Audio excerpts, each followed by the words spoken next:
Je fais un petit retour sur la vidéo que j'ai faite sur Olivier Primo hier en mentionnant que c'était un gestionnaire de marde.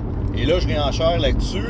Quand j'ai fait la vidéo, là, il y a plein de commentaires de gens qui viennent bâcher sur Olivier Primo. Fait qu'ils disent non, c'est un gestionnaire de merde, c'est un fils à papa, une chance qu'il était là, c'est juste un beau parleur, fait du marketing, puis tout ça. Mais, puis là, les gens le dénigrent. Et là, je vais vous aider dans votre mindset encore une fois sur tu ne dois jamais être dans la mauvaise fréquence de la négativité parce qu'Olivier Primo, c'est un entrepreneur qui réussit. Là, je t'explique le parcours et comment ça fonctionne la tête d'un entrepreneur.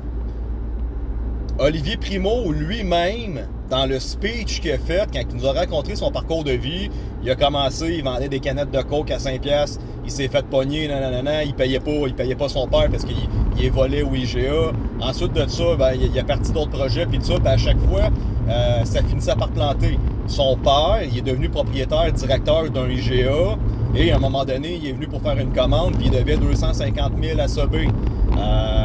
Fait il gère comme de la merde ses affaires.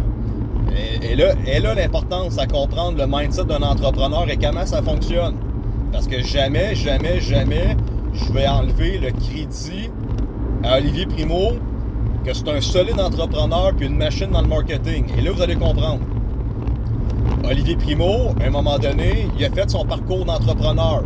Il a vérifié ses forces et ses faiblesses. Il a vérifié dans qu'est-ce qui était bon et qu'est-ce qui était moins bon.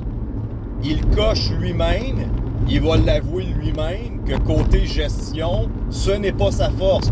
Donc là, il faut qu'il ait maximisé sur qu'est-ce qui est ses forces et non ses faiblesses.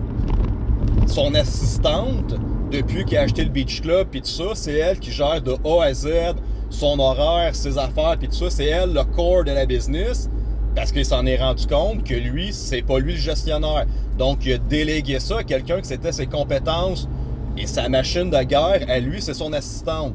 Quand il est arrivé avec la dette à son IGA, qu'il fallait qu'il paye un bill de 250 000, effectivement, il a appelé papa, il a dit « Papa, hey, Colin Debine, je dois 250 000, puis c'est papa qui a payé le bill. » Et là, les gens vont dire « Olivier Primo, si son père n'était pas là, aurait jamais réussi en affaires. » Et vous avez raison. Mais là, il faut comprendre que lui, Olivier Primo, il est né dans sa famille d'entrepreneurs. Il a vu son père faire.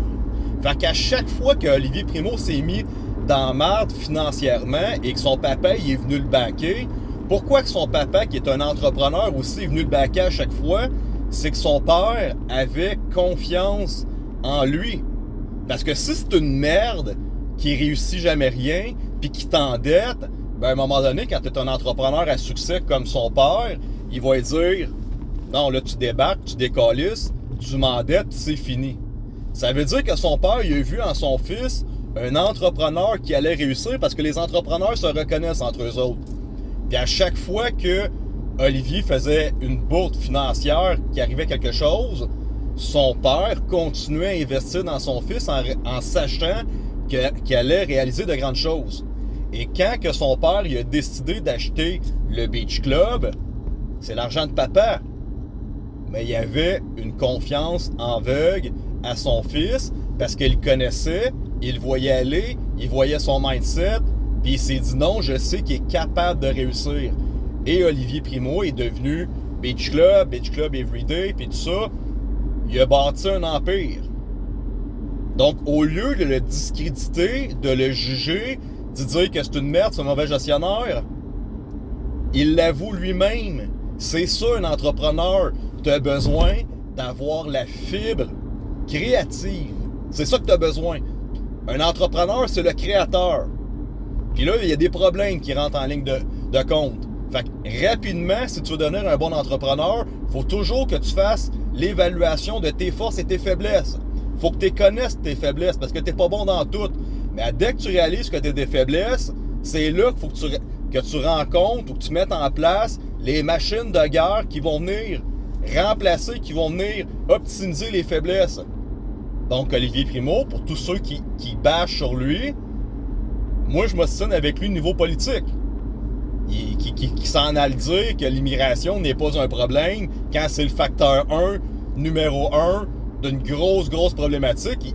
Il tient des paroles de politiciens qui n'ont aucun rapport, puis il pense qu'il est un meilleur gestionnaire que François Legault, alors qu'il a démontré que dans l'ensemble de sa carrière d'entrepreneur, la gestion, c'est pas son fort. Il est pas bon en gestion. C'est un gars de marketing. Il est sympathique sur les réseaux sociaux. Il mange la pizza, il mange la poutine. Il a explosé le branding des réseaux sociaux de son beach club. C'est ça sa force. Fait que quand quelqu'un comme ça, que sa force de gestion, c'est sa faiblesse, puis c'est sa plus grande faiblesse, puis qu'il s'en va dire que François Legault puis que le gouvernement, c'est des mauvais gestionnaires, il est extrêmement mal placé pour parler. Donc, comprenez-vous la nuance? C'est une machine de course d'entrepreneur. Son père lui fait confiance, les yeux fermés, puis il sait que même s'il l'endette, il va être capable d'aller recapitaliser sur l'argent qui coûte à son père. Donc, faites la différence. On n'est pas là pour bâcher sur Olivier Primo. Il a accompli de grandes choses. Et ne soyez pas dans l'énergie négative. Reconnaissez la puissance et la force et les compétences des gens, puis réalisez en tant qu'entrepreneur s'il est capable de maximiser puis de combler ses faiblesses.